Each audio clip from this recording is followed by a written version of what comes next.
Saya berada di salah satu komplek di Surabaya, guys. Ini lagi proses penanaman. Nah, di belakang saya ini lagi menanam. Jadi tampaknya memang gersang, tapi satu kali akan jadi tempat yang rindang karena ada pepaya, ada daun-daun, ada pohon yang lain, dan itu masih kecil. Kemudian itu sedang bertumbuh, ini sedang mekar juga. Lah dari sini saya terinspirasi tentang, nah di situ ada kolam yang disediakan untuk isi air hujan, nampung air hujan, nanti satu kali untuk penyiraman, karena kalau nggak disiram bakal mati. Nah, dari pohon-pohon ini tampaknya gersang, apalagi yang di sini ini tampak gersang ya, tetapi satu kali akan jadi sebuah hutan yang rindang. Apalagi di sana itu, ini ada komplek yang besar juga yang belum dikelola, belum selesai dikelola.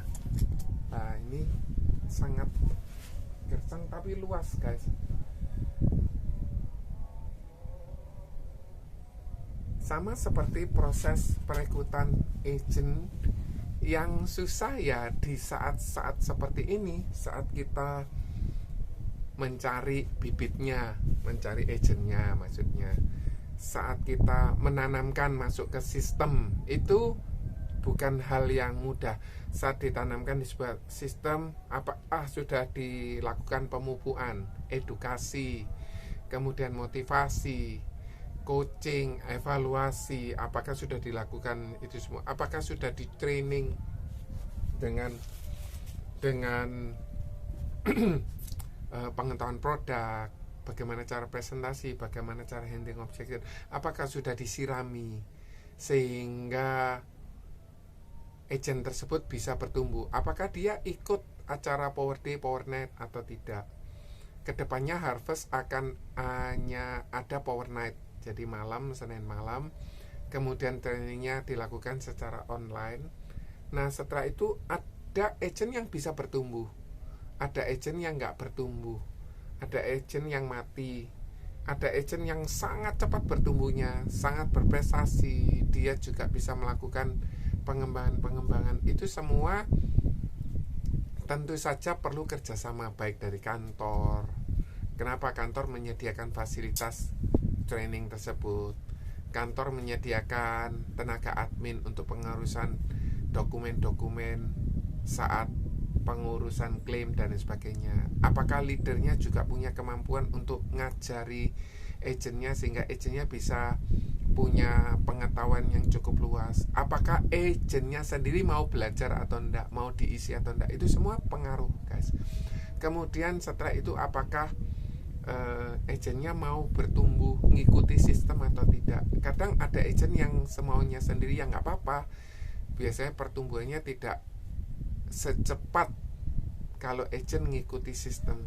Nah, di beberapa pohon itu ada yang dilakukan, nah yang di sono itu dikasih kayak jerami gitu ya, guys.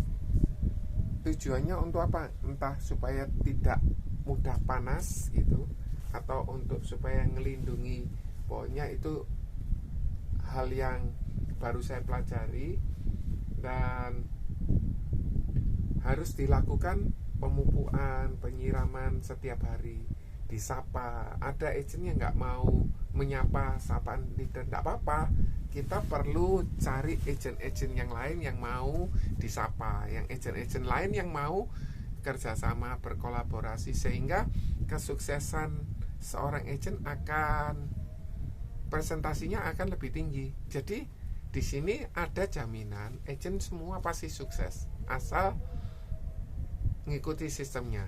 Satu yang nggak bisa dipastikan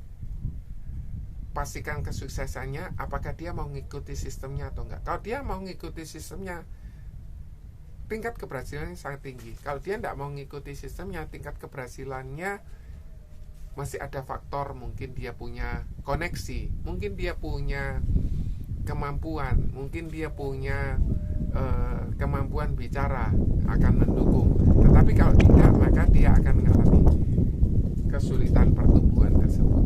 Di sini anginnya tinggi, anginnya besar, guys. Nah, mungkin Anda juga merasakan anginnya kenceng gitu ya. Ini sandalku, oh ini dia. Nah, tetapi yang pasti perlu kolaborasi agent tersebut, perlu kolaborasi leadernya atau agent perekrutnya, dan perlu kolaborasi dari kantor di mana dia bisa dikembangkan. Terima kasih guys, semoga bermanfaat video ini. Janganlah lelah saat proses perekrutan, karena merekrut itu seni, indah. Yang kita lihat pertumbuhannya, bukan yang kita lihat dia nggak bertumbuh. Jangan fokus sama yang nggak bertumbuh, karena masih ada nih, di sini ada yang masih proses untuk penanaman. Ada yang sudah mulai bertumbuh, ada yang bertumbuh, ada yang bertumbuhnya kecil, ada yang bertumbuhnya banyak, ada yang masih sedikit. Kadang kita kasihan ya, kok agentnya naik sepeda, naik angkot. Tapi kebanyakan agent juga mengawalinya dari hal yang sederhana, kecuali dia memang dari keluarga orang kaya, sehingga dia tidak perlu mengalami proses start gigi 1, tetapi dia sudah langsung gigi 2. Ya, itu perlakuan khusus. Tetapi rata-rata semua agent itu melakukan proses untuk meningkatkan kualitasnya dia, yang akhirnya bisa memiliki kapasitas seorang. Terima kasih guys, semoga bermanfaat.